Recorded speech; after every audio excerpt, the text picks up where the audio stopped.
thing in your nightmare, that thing that's holding you back, that thing that's dragging you down, that thing is you. You will not outwork me. And the whole gig is just a giant hustle. That's all it is.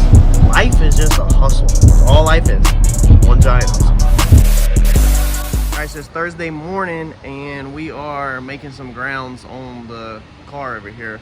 Flip the camera around, show you where we're at. I'm trying to basically just get everything put back together so that we're not lacking, not necessarily doing the most high quality or the cleanest work I've ever done, because again, I'm rushed. So the priority is to get the weight in the car, obviously, and then if we have time for anything, or next week, we'll try to maybe clean up some of this. Let's flip the camera. So I got the trans cooler mounted back, literally just slid it forward so you can see there's a hole in the floor there. The cool thing about trans cooler is you can mount this style one underneath the car, and it can go flat to the surface and still breathe. So I was there literally just able to shift it back, throw 4 nut certs in it, and bolt it back down, and was able to make the lines work with a little bit of finessing to them. Got the battery put back in here. Now I did change it up.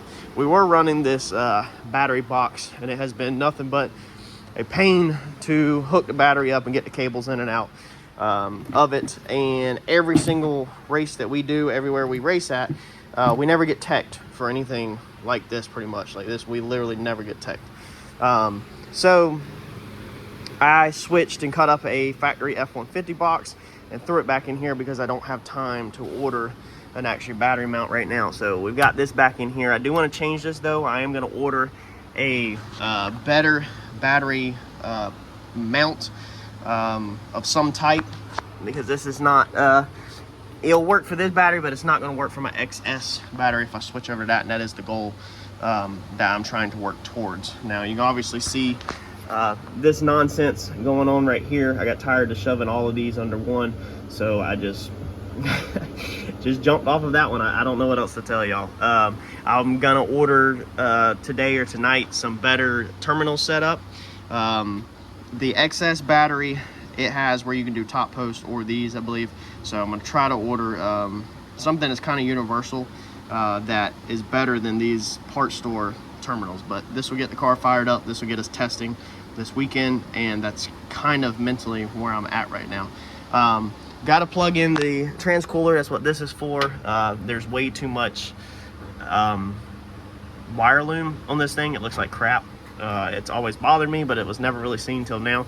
So I want to untape that and cut some of that wire loom off. I just haven't got there yet. And then that has to be plugged back in, but I was leaving this out of the way because we've got to get another weight bar in here. So we got these two bolted down. I was going to take them out and paint them, and I don't even have time for that either. So I will probably more than likely end up taking a lot of this trunk apart here in the very soon future, and then go back and kind of clean everything up.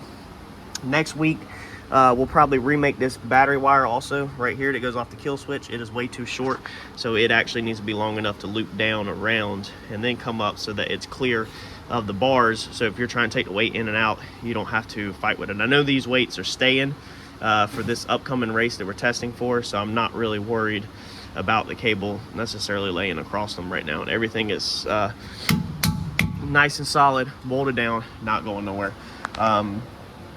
So technically the car can crank back up right now. I got everything hooked up, everything good to go besides the weight, but we don't have the fire bottle. So the fire bottle was bolted right here. We need that room for some more weight. So now what we have to do, we're going into the 10 o'clock hour on Thursday morning. I got to get this window out of here. So I'm gonna take my back window out. When I pull my back window out, then I take my rear speaker deck out, and then I can access above the axle right there where we're gonna move the fire bottle to, which is where it should have been from the start. I'm hoping that it's solid enough up in there.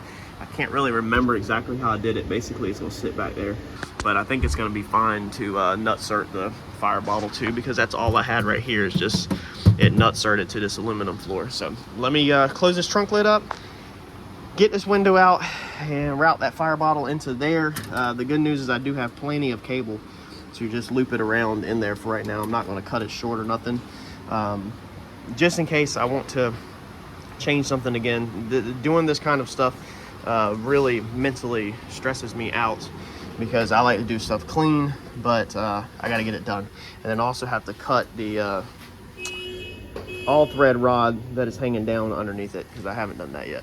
All right, so we got our rear speaker deck out. I'm gonna show y'all the car. This thing has a bunch of Allen heads all in it to bolt it down once you get into the back of the car.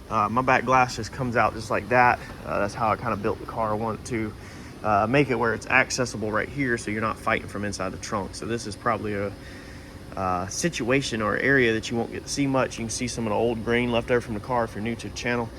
Still have not got around to painting that. Originally, before we we didn't reback half the car. Before we redid all this tin work back here, I had actually factory panels in there, and then when I redid tin work, I didn't feel like cutting them again and making all that line up, so I literally just left them out. You don't really see them at all until the back glass is out, but I do want to get in there and paint all that black. I just haven't had time to do it. So there's what the rear of my car looks like from the inside, I guess, if you were sitting in the back seat. So rear speaker deck's been all cut out to make it lighter. I've tried to take out weight anywhere I can, that way we could put it where we want it, obviously. But like, there's a loose bolt that was just flopping around. So definitely think we're gonna be hitting a hardware store. We did a video on how to make this lip right here. So this is a extension onto your factory lip. So this is riveted to your factory window lip, and then that moves it in so that your screw holes are all the way in here, so that they're not near the edge of the glass. So my screw holes are a good inch and a half in, versus most people's are right near the edge, and then you take a chance of splitting your leg sand and all that. So we have a video on that if you're curious about how that's done. And then there's just foam stuck all the way around it. That's the spray paint that has transferred to it off of the glass where we did the border. But that's how my rear window is put in, is just screwed in, not using the factory flanges. The factory flanges have extensions on them.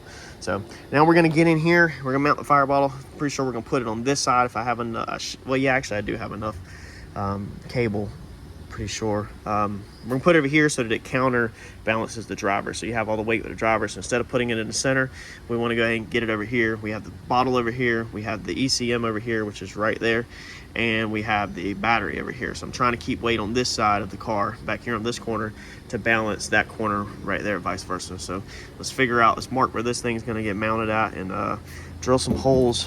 And I think that's just sheet metal, but I think we'll be perfectly fine with some nut certs. We should be good to go.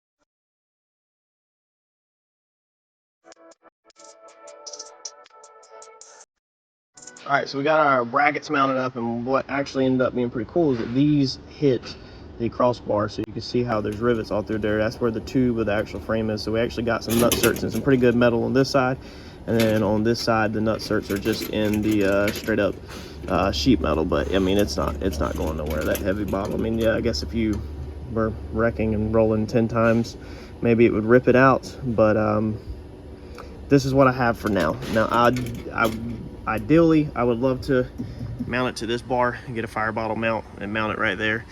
But I don't have that right now, so we're gonna put it right there. I don't think I have an issue. If we ever have this out, you know, it would be perfect to put some flat stock, steel flat stock under there, some mounting tabs for this side to really secure it. But I feel perfectly fine with it just because of the strength that's in them on that side. So let's put that fire bottle in, let's hook the plumbing up, and then put all this crap back together. All right, so we got the fire bottle all hooked back up, and I think it's actually probably gonna stay in that location. I don't see myself spending unneeded money and moving it again when it's perfectly fine right there, tucked nice and neat. Ended up actually working out pretty good. Cables, I went ahead and cut the lines down. I had to cut some off the lines.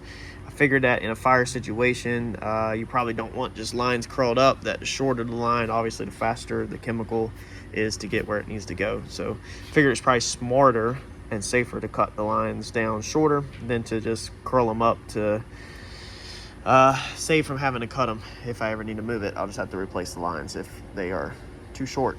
So we can go ahead and button this all up, work on putting this all back together, and then we can move on to the last step of trying to get a little bit more weight back here. All right, my butt is kicked. I've been working all day, but we've got the weight in the car. I was able to get it up to 193 pounds in an extremely small area. So I'm gonna show you here in 1 second, but just keep in mind that a lot of people use the weightlifting pucks, and you can only imagine if that was 193 pounds worth of them, you'd have that whole trunk, you know, like a lot of room taken up. And I figured out a way to compact everything into one small area, still get 193, and I still got a little bit of room for growth, but I probably want to make some changes before I top over too much over 200. But let me show you.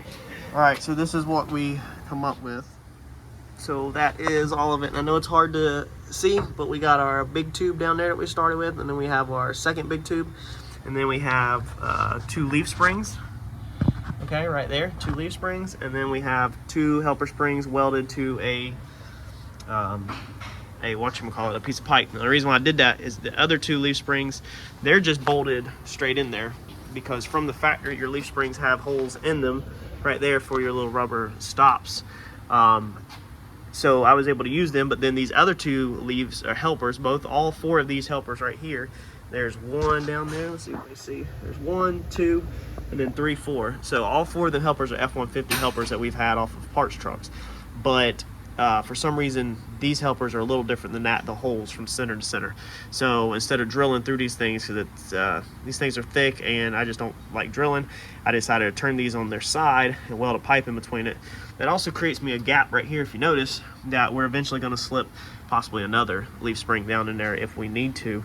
I just only have 4 of these flatter style leaf springs. All the other leaves that I have are curved. Now we come in here and we took our bottom one. I should have filmed this before I did it, but our bottom one down there also has an L bracket welded to it.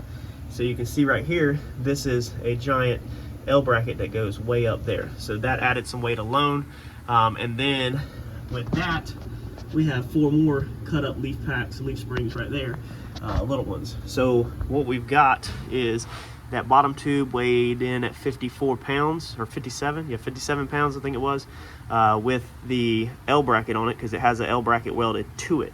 So basically the bottom tube and the L bracket is all one, and then the L bracket creates this little pocket that you can stack all these little ones inside there, just like we have done. So they go all the way over there to where the battery's at. Now I have them where 2 of them are curved like this, and the other 2 are curved like that. That way they squish together and they lock. But if you were to flip the top 2, you could easily add probably 4 more to that also. Each of these weighs 7 pounds a piece. This L bracket and the bottom tube, I think, weighed in at 57 pounds. Let's see, it's wrote on it, yeah, 57 pounds.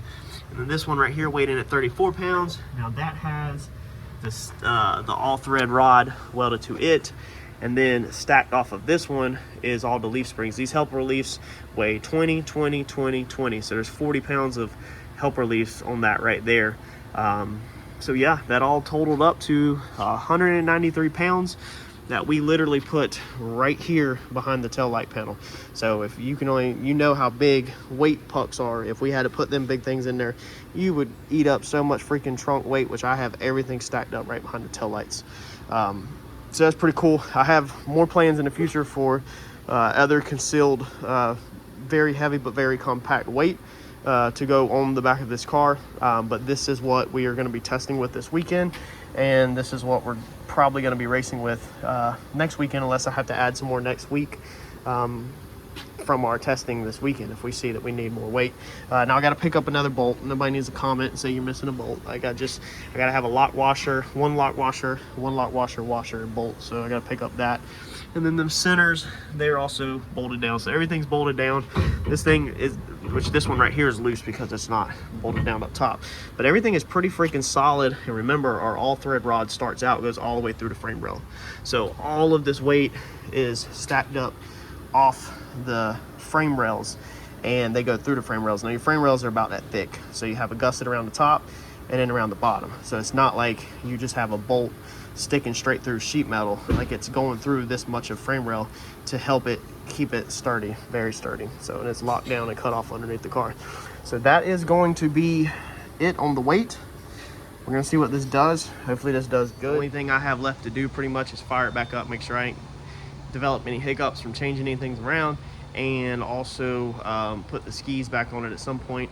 We got to go grab tires from John this afternoon. We're making a tire change on the back of the car, throw the tires on it, reset the ride height, and skis on it, and then we will pretty much be ready to go, y'all. That's gonna be a wrap for this afternoon on the car. It's Thursday afternoon. Tomorrow morning we also have to go get fuel. I'm meeting John this afternoon for the tires. Gotta get fuel tomorrow morning, and we'll be testing this Saturday. Y'all smash that like button for me. Do me a favor, hit that like button, and I'll catch y'all in the next video. Thanks, y'all.